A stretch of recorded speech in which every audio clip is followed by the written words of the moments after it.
alaykum qadrdonlar. Mana bugun Quva shahridamiz. Quva shahridagi ajoyib bir Mo'ydin polvon choyxonasida maza qilib biz mana O'zbekistonimizga ajoyib mehmon kelgan. Nimaning Yaponiyaning Tokyo shahridan ikki og'iz gapirib qo'ymoqchi. Tarjima qilib beraman men. Aka bemalol gapir. Oshni yolvoribdi.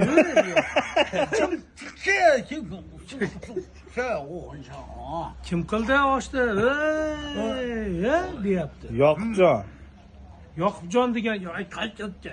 Svet ko'chirib jonday Yo'q, sal-pal o'zbekchani urib yuboradi.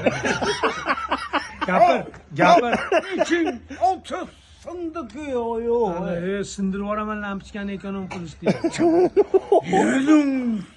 Yo'q. Yo men katabin umri uzoq bo'lsin dedi. Mıncık çok şaşırsa. Ha, voy buningiz juda katta-ku. Mehnatdagi rohat. Maqol qilchonmikin endi qilishdi. Ching wa olsun kişi. Chang wa uyu. Chang kong. Vo onqari it bo'lur, eshak bo'lur, aslo bo'lmas odamiy degan endi bu. Tarjimani qattiqligini qarang.